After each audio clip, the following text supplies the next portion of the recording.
ladies, and welcome back to Simply Mom Space. As you may or may not know, Simply Mom Space is not about your kids. It's about you, the mommy. Today's video is going to be a little breakdown of car financing.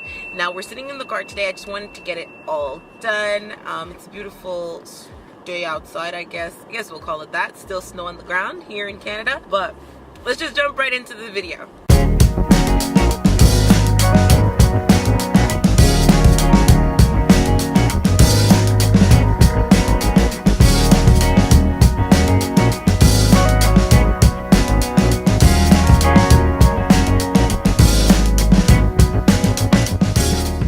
So the first thing you need to know about financing a car is that the payments actually will end. And that's the great thing when it comes to financing a car, is that you don't have to make payments forever.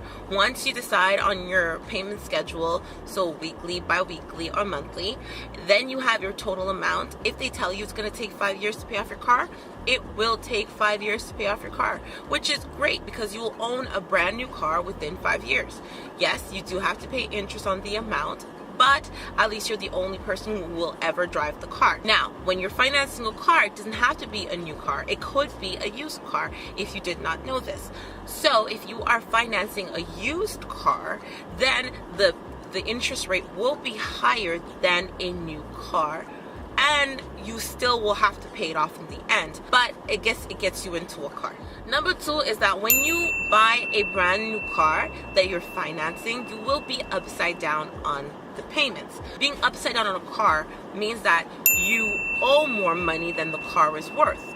Over 3 to 5 years, you will become either equal or right side up on certain cars, where that means that you owe less than the car is worth. That is a good scenario. You don't want to trade in your car while you're upside down, because yes, you can get a new car, but they will take that amount and they will put it into your newer car, and then you're paying for 2 cars in one payment instead of just paying for the one car that you have.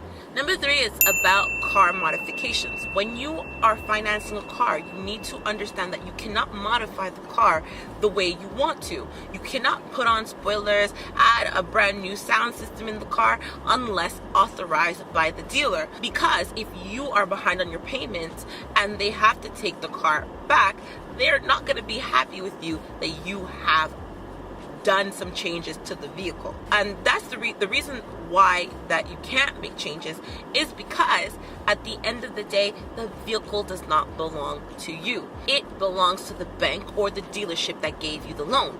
Only when the loan is paid off do you actually get the full title of the vehicle, saying that the vehicle is only in your name. Number 4, you want a brand new car, I get it, but you have to be careful on the car that you finance. Certain cars last longer than others. Most foreign cars, let's say, like the Fiat, like some Range Rovers, the BMWs, there's certain cars that can't handle certain climates. Some cars can't even handle winter. Some cars won't even start in winter.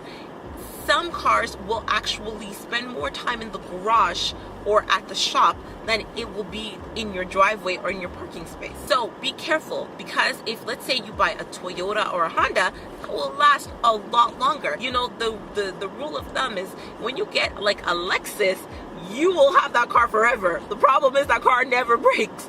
Okay, that's because it was made by Toyota. Like, those cars were made by Toyota or Honda, and that's the engine behind the car, and that's the manufacturer behind the car. So that's when you're financing a car, you have to look at who built the car.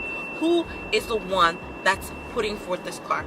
You don't want somebody who's just started making cars, or somebody who doesn't understand colder climates, or somebody who doesn't even understand that, hey, the person who's buying this car can't afford to buy a brand new car every single year. Okay, leave the luxury cars for the people who can afford luxury cars, and you stick to the car that you can afford. So if you can afford a Honda, a Toyota, you can afford maybe a Kia sometimes that are getting better. Mazdas are also getting better. If you can afford to buy those kinds of cars, then that's what you need to purchase and that's what you need to finance, because they will keep their value and they have a good resale value on the Honda and the Toyotas.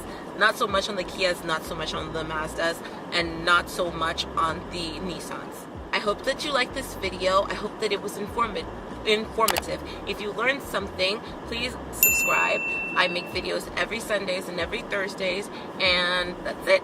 I'm out.